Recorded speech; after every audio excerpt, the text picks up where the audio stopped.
Hey guys, it is Thursday. I don't know when you'll see this video. I haven't even uploaded the last video I recorded this weekend. So, not sure when you'll see this video, but there's a couple fun new updates. Right now I'm just bringing some treats out to the chickens while I let them out for the day because it's the afternoon. Come on, girls.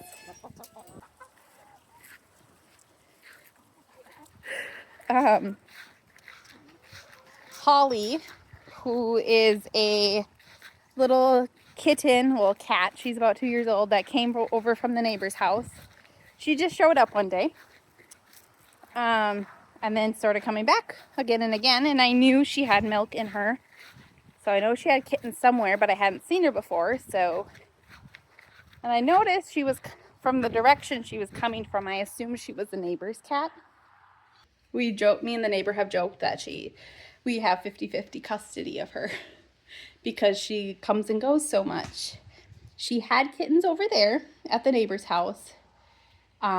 She started coming over here when her kittens were like 3 weeks old, and she would come and go and feed them and come back. And then around 4.5 weeks, she basically stopped feeding them very much. So they had to start them on kitten food. So basically she had started weaning them. And me and the neighbor had talked. The neighbors wanted to get rid of their cats anyways. So we had talked about how well Holly does here, how much Holly loves it here. We would really like her. And she started coming in the house here and there and chilling on the couch. And she's just loves it in the house. She's content. She's happy. But with Holly coming in and out of the house and having had fleas in the past and knowing she was going back and forth to her kittens, which probably had fleas too, we were on our way we were going to load up, go to the vet and get flea medication for Twix just to cover our bases. And we're walk out the door, start getting into the car, and here comes Holly, which is not abnormal. She comes and goes, but in tow were 6 of her 7 kittens. So little miss decided to bring her kittens.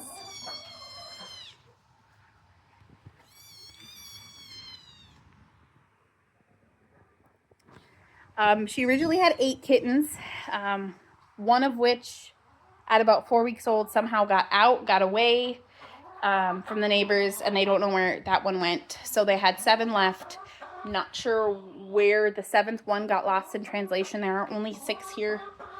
Also, when I was on the phone with the vet this morning to get flea and tick medication ready for my dog, we made an appointment for Holly for next Tuesday just to get checked up and everything, and hopefully, fingers crossed, if everything goes well, next Thursday we will get her spayed. And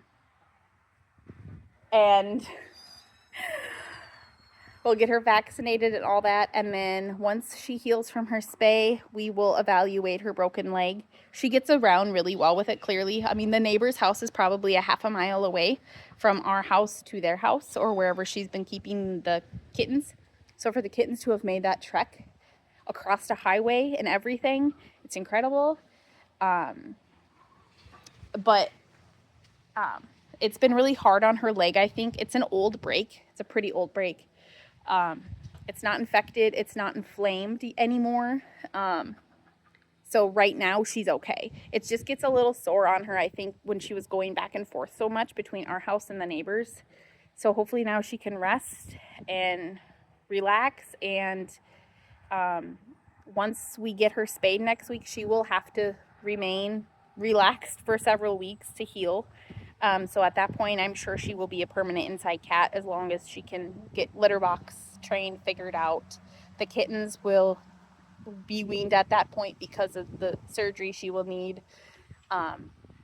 They are on wet food already. They've already shown interest in eating mom's dry food.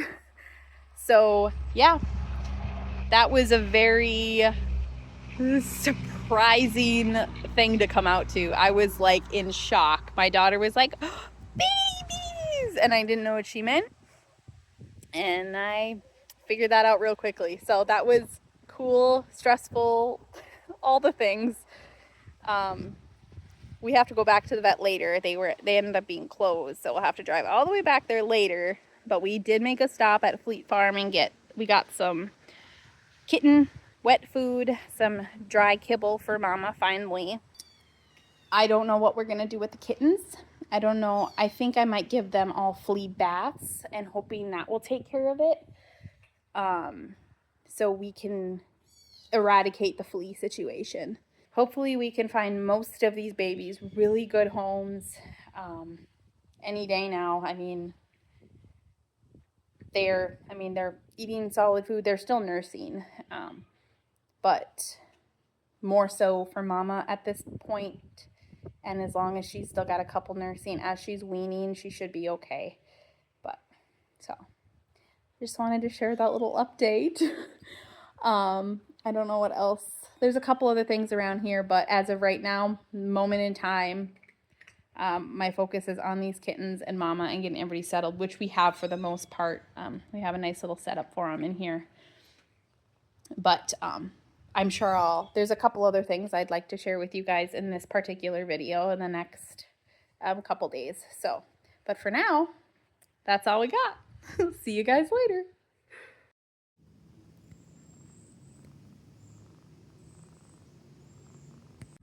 Hey guys, it's a few hours later, evening. About an hour or so ago, our neighbors pulled into the yard unexpectedly, and they brought the 7th kitten that we thought was a goner from the journey over here. They found it in the field, so I'm assuming on the walk over here that baby couldn't quite keep up with everybody and got lost, but we found him. He's good. I sexed all of the kittens. We have 3 boys and 4 girls. They want one of the kittens, and I'm hoping they will take a second kitten. So we'll have 4 baby girls to rehome and 1 baby boy to rehome. I haven't decided, haven't even talked to my husband about it, about whether we'll keep 1 or 2 babies. Already keeping Holly. Yeah. We haven't decided yet, but right now I'm clearly out in the Quonset. I actually have to give some meds to Lyle, that goat that has had that cough. The vet came out yesterday, and we're doing a handful of days of some penicillin. We're treating lungworm. We don't know for sure if he has lungworm or not. He's showing signs that he does, so we treated with some injectable dewormer, and then I will give some oral dewormer to both of them once a month for a few months, once that has worn off. But also to help kick the boogers and the coughs, we're doing 3 to 4 days of penicillin. So I have to give this injection to him. The first day we did it did not go well. It was me and the vet. Yesterday, my husband held him down, and he did much better. So I'm gonna try to, the goats are being goats right now. I'm gonna try to do this injection myself, and I'm gonna set my camera up so you can watch. If you don't see the clip, you know it did not go well.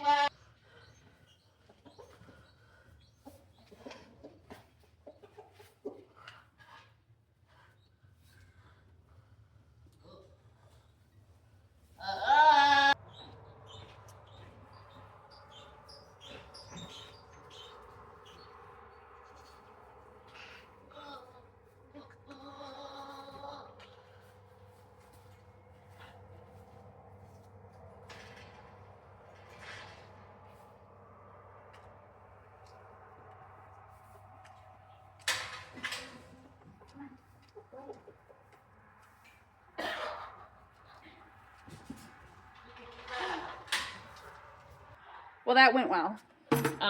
Much easier with 2 people, but we made it work. We got her done. Yes, come on. He forgives me. He'll really forgive me when I give him food. So now the newest dilemma is somehow the pony's been undoing the latch on the gate and letting himself into the pasture, which he cannot be in. He literally just did it within seconds of me closing the gate behind me out here. So those little beasts are not supposed to be out here. So now I gotta go catch them. The pony does not like to be caught. I can catch Marley. And the pony usually follows Marley. But getting them back in here is a whole new question. So I'm gonna leave this recording and we'll see how long this takes.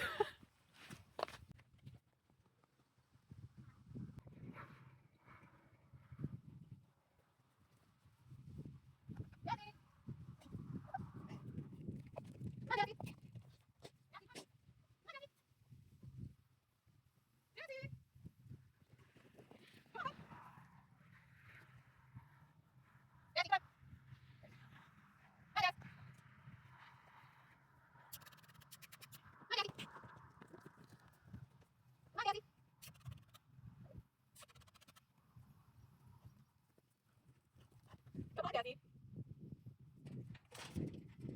Daddy. Come on.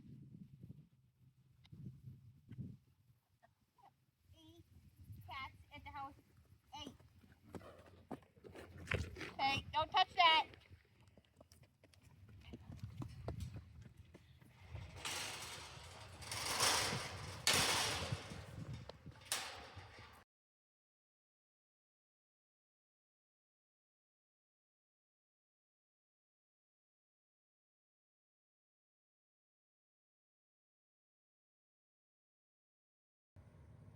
Hey guys, it is Saturday, the 21st.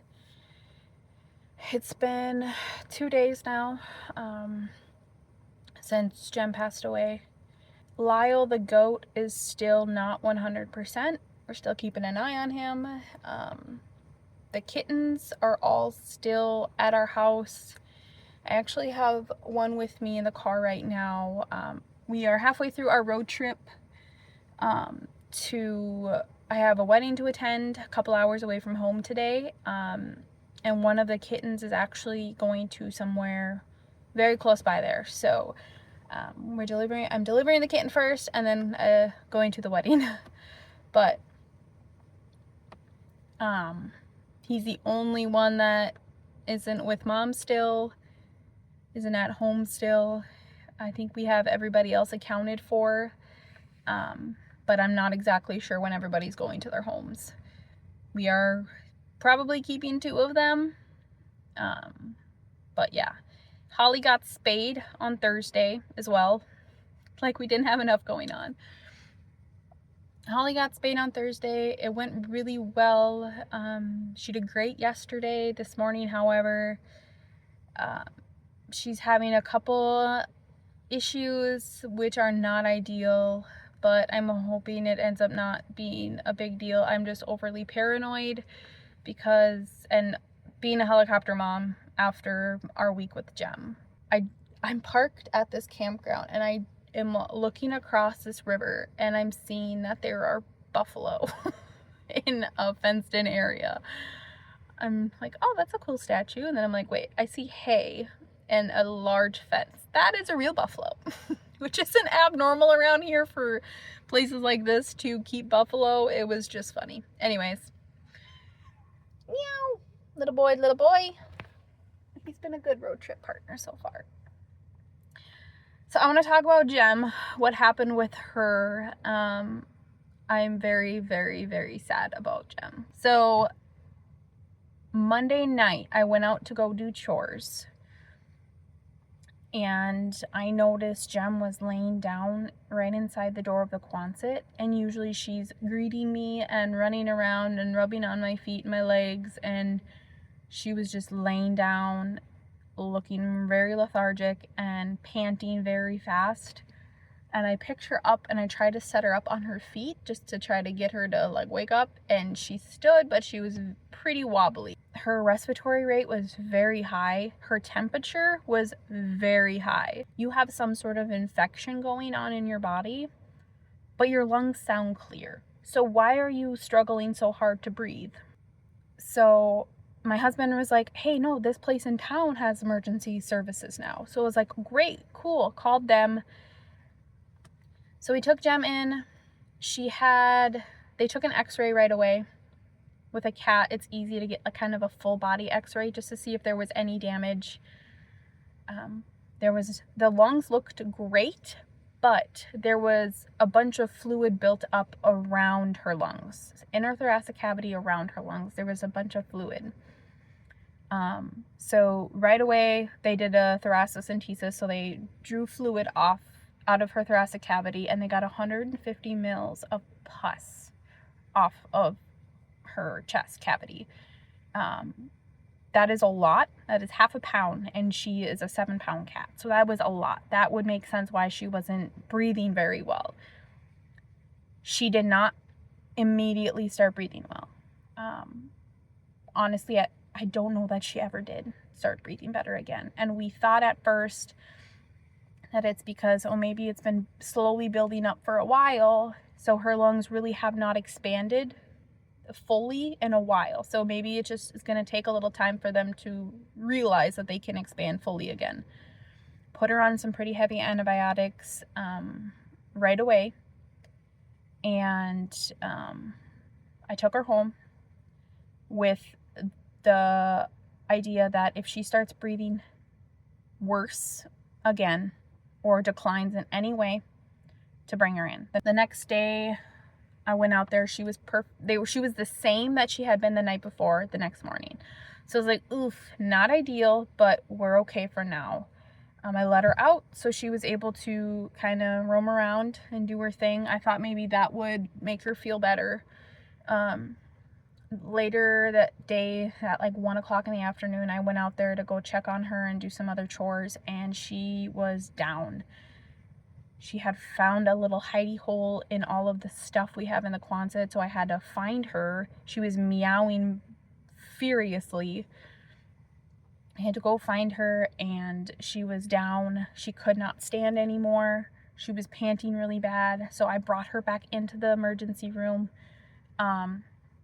And they were able to pull another 100 mils of fluid from around her lungs, which is wild because it was 16 hours prior to that. They had pulled 150 off. That came back so fast. And this time it wasn't a bloody pus fluid. It was a green, gross, really just dying tissue, rotting tissue material, which was scary. So the vet flushed it out and tried to clean it up as much as she could. And then they ended up giving her 300 mils of fluids under the skin because she was finally a little dehydrated. We have no idea when she stopped eating. She hadn't eaten since I noticed she was sick Monday night. And I'm sure if she didn't feel good, she wasn't eating for a day or two before that. So that was our next concern we really wanted to keep an eye on. So Tuesday evening, I went and picked her up. After Tuesday, we kind of decided, okay, this isn't good. This isn't good. So we were like, do we want to euthanize her Tuesday night, or do we want to try one more time in the morning? So Wednesday morning, we're like, she made it through the night. That's great. I made the decision to try one more time the next morning. So Wednesday morning, brought her in. There was no more fluid pulled off. Her breathing still was crappy, and her temp dropped. And now I'm like, okay, this is not great. Her body stopped fighting. So I'm like, but she made it through the night. And me and the vet were kind of in agreement with all this, like, but she made it through the night. So they gave her more fluids. They did another tap, couldn't get anything off. They gave her more fluids, and she perked up a little bit after the fluids that time. And now our concern is like, okay, she's doing a little better. Let's get her some food. And that's the main concern now, is we need to get nutrition into her because she's probably just exhausted. That night, I picked her up again, took her home. She walked around our bathroom several times. She wanted snuggles. This whole time she was still purring. She still wanted to cuddle. She still was her sweet self. Oh my gosh, she's doing better. I was so excited. So Thursday morning we brought her back in, and she had another temp again. Her temp jumped up again. They got about 30 mils of fluid off her. I'm like, oh my gosh, she's starting to fight again. She's starting to fight again. And then I guess throughout the day she tanked. Her temp dropped again drastically low. She was starting to struggle to breathe again.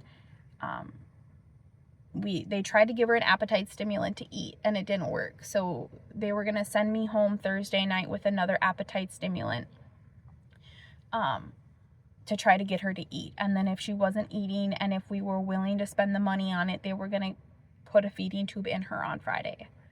Thursday night, when I picked her up from the clinic, I could tell she was done. I could tell she was exhausted. I could tell she was miserable. She did not purr anymore. She tried a little bit to get some attention and get some scratches, but the moment I picked her up on Thursday evening, I knew we weren't going to do the feeding tube. I knew if this medication didn't work and she did not want to eat and she did not show any signs of getting better, that we were done. That we were gonna, if she made it through the night Thursday night, that we were gonna bring her in Friday morning to euthanize, because she was very clearly telling me that she was tired and could not do it anymore. So I brought her outside, let her lay outside for quite a bit. I pushed her around in my kid's stroller to take her up to the garden with me one last time while I watered, and she got to watch the kids play. So it was just kind of like we knew it. Whether it was going to be a euthanasia or she was going to pass in the night, we just knew that that was the end for her. So when I went to bed, I brought her in with me, and we snuggled for a while, and she kept trying to inch closer and closer to me and snuggle with me. And finally, after a couple hours, I put her back in the bathroom, because it was just better for her to be in there instead of on the bed with me overnight. And I said my goodbyes, and next morning, my husband, he was out with the kids, and he comes in, and nobody had been in our master bath yet. And I was like, can you tell me if she is alive still? And he's like, okay. And he poked his head in. He's like, she is not alive anymore. So I called the vet clinic when they opened, and I said, hey, I know you guys were expecting Jem in today. I could tell last night she was done. I was going to bring her in to get her euthanized this morning if she made it through the night, and she made that decision for us. So that was a hard phone call to make, because I know everybody there was working so hard on her. So sometimes farm life sucks. Sometimes owning animals sucks. We don't know what happened. We don't know what caused any of this. We don't know if it was ever going to be fixable. And you just don't know. She was such a young cat. She was so amazing. And it just sucks. It sucks. Holly, mama cat, wandered into my life for a reason and brought her 7 kittens with her. The world knew that I was gonna need the furry friends. Losing Jem is hard. So some deaths just hit you differently. The young ones that fought so hard are difficult. I didn't have Jem for 15 years. You know what I mean? She didn't have a long, happy life. Her life was cut short. And it's hard. So I just wanted to update everybody on that. Whoever is interested. Sorry this video was over such a large time frame. But when it rains, it pours. Sometimes the rain feels good, sometimes it's hail, you know? And it's just part of it. It's been a lot. I'm hoping things calm down. I really need Holly to feel better. I really need her to do good. I really need these kittens to thrive. So fingers crossed for us, please. We'll see you guys next time.